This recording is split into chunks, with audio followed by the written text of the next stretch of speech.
I tried every workout split so you don't have to. From bro splits to PPL to upper lower, I tried everything. Most people follow dumb copied splits without understanding what actually drives muscle growth. Today, I will break it down and show you exactly how to build a split that works.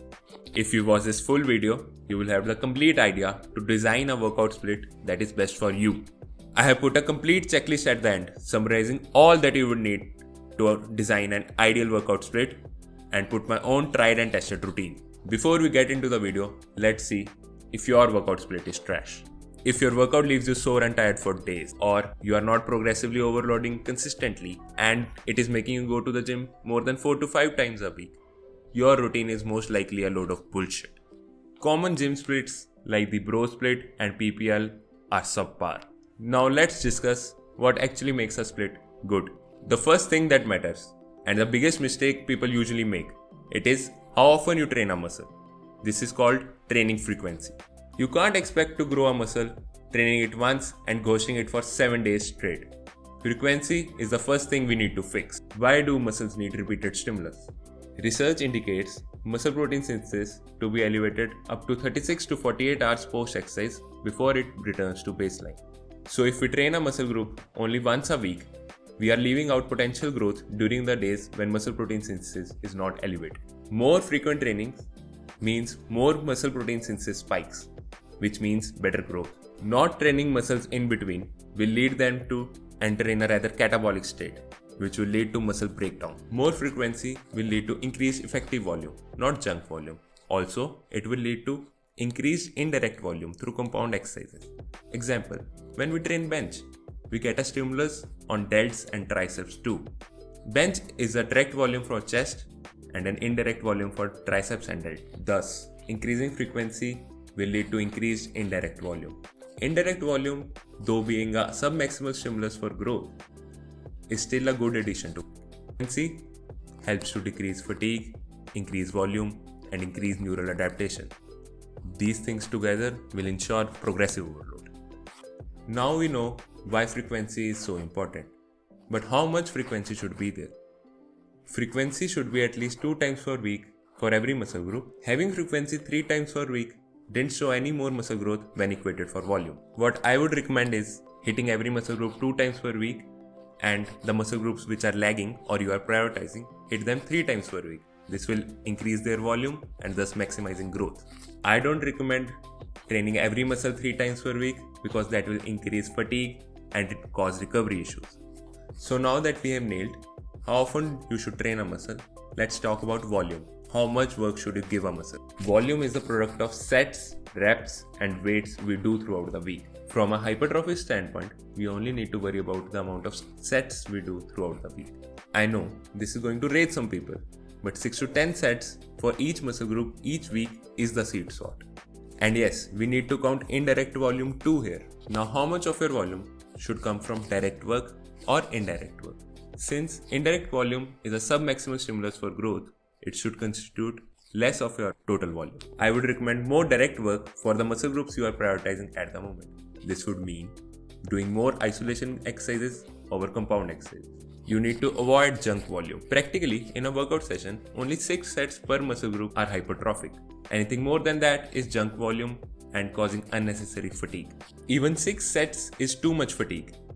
I would recommend 3 to 5 sets each muscle group in a single session, since you have to train again in 2 to 3 days. One study shows that growth is increased even if we train up to 30 sets per week. But that is very nuanced, and it is more of edema and swelling, which is a temporary size increase, not actual muscle cell hypertrophy. And no one is recovering from that much volume if done effectively. You can increase volume to the point from which you can recover in 2 to 3 days so that you can hit it again. This is known as maximum recoverable volume. Now let's discuss how to recover from our workouts. Key points in recovery are nutrition, sleep, and rest.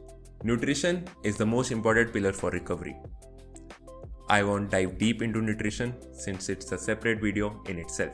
But basically completing your protein intake, which is 1.6 to 2.4 gram per kg body weight, and having post-workout carbs will do most of the job for recovery. Now coming on to sleep.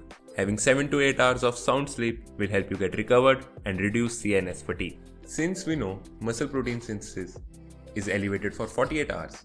It would be nice leaving that muscle group for 2 to 3 days before hitting it again. Did you know muscle protein breakdown is also elevated 48 hours post-exercise, similarly to muscle protein synthesis? For growth to happen, muscle protein synthesis should be greater than muscle protein breakdown. To ensure this, we need to prioritize recovery and reduce muscle damage. Moving on to fatigue. Fatigue is the accumulation of stress. It is of two types: muscle fatigue and CNS fatigue. Muscle fatigue is caused by muscle damage and metabolic stress, whereas CNS fatigue is caused by poor rest and high intensity. We need to minimize both of them to reduce fatigue. Reducing fatigue is necessary because fatigue increases our perception of effort, which in turn decreases our ability to recruit high threshold motor units, which are the ones which grow the most. So, training when fatigued will lead to little to no growth and cause unnecessary damage. Ever noticed coming back to gym after a week of rest? Sometimes we can lift more than usual. This is because the fatigue has subsided and fatigue was masking the adaptations that was already present in you. Some amount of fatigue is unavoidable even if we do everything right. To minimize fatigue, we should do the following.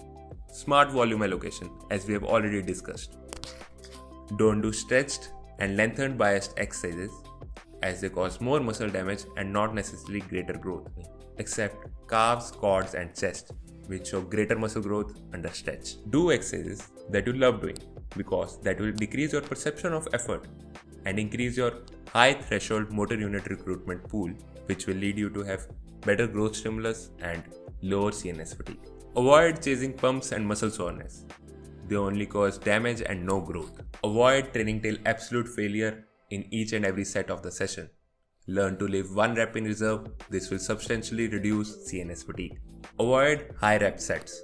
Aim for 4 to 8 reps each set close to failure, because only the last 5 reps of a set are actually stimulating muscle growth. Rest of the reps are unnecessary and causing muscle damage. Avoid going to the gym for more than 4 to 5 days a week, as this will only increase CNS fatigue. Now, how to know if a split is working for you? Here's where progressive overload comes in. Progressive overload could occur in any form: increase in reps, sets, and weight, and even in the way you control that weight.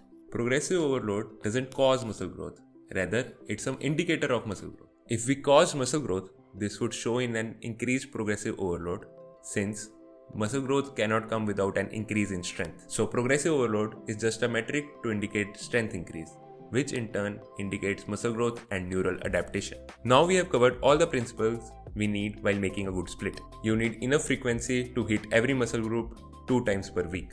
Your volume should be right in the sweet spot, not too low, not too junk. Your recovery should allow you to actually adapt and grow, not stay fatigued. Fatigue management should be baked in, not an afterthought.